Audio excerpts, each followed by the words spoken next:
সেই কান গরম করা রেসিপি, যা খালি জিবলাটাও পদত্যাগ করতে যাবে। বিয়ে শাদী খেয়ে বাড়ি আসে জিবলাটার আর কিছুতে মন টানতেছে না। এখন দৈনিক দৈনিক বিয়ে কনে পাবো, যে ঝাল হইছে রে বাবা, কান দিয়ে খালি ধুমা বেরোইছে। কিছু লাগবে না, ঘরে খালি করে চিংড়ি মাছ আছে, হ্যাঁ তালেই হবে না।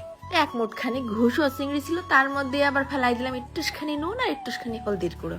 মাখায় ঢাকায় রেখে দেয়, নুনটা একটু ঢুকুক। পেঁয়াজটা একটু বেশি দিতে হবে না কিন্তু। ফেলাই দিছি প্রায় মুঠখানিকেরও বেশি পেঁয়াজ করছি। দুটো বড় সাইজের রসুন দিলাম আবার, আর অল্প কয়দানা গোলমরিচ, হাফ চা চামচের মতন আস্ত জিরে।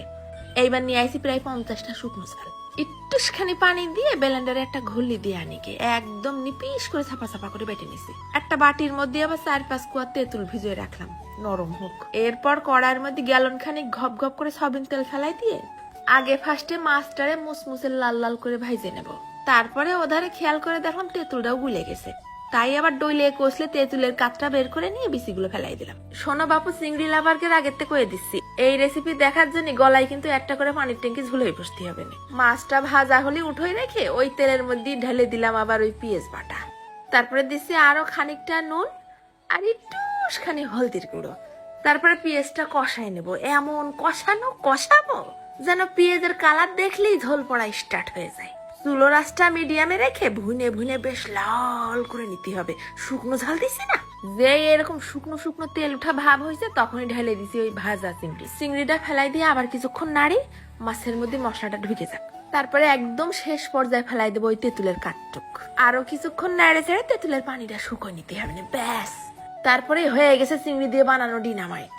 ও জীবন আজকে এই জায়গায় অর্ধেক হেস্ত নেস্ত করে ফেলবো। যে একটা টেস্ট আর যে একটা ঘেরান আর যে একটা ঝাল, কোন রকমের জিবলের পর দিয়ে নাড়াচাড়া করে গলার উপরে পৌঁছাই দিতে পারলেই হয়।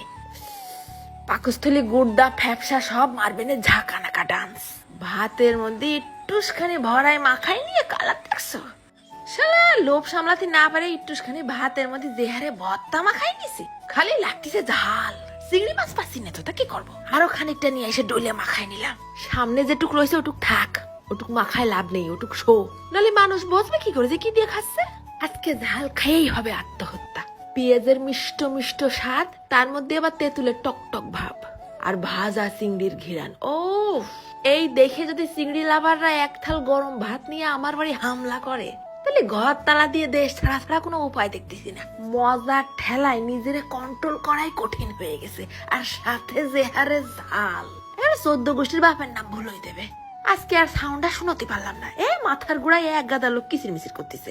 চিংড়ি মাছ থাকলে একটুখানি বানাই খেয়ে দেখে না, পরের দিন সকালবেলা যদি কিছু হয় সে দায়ভার কিন্তু কর্তৃপক্ষ নেবে না।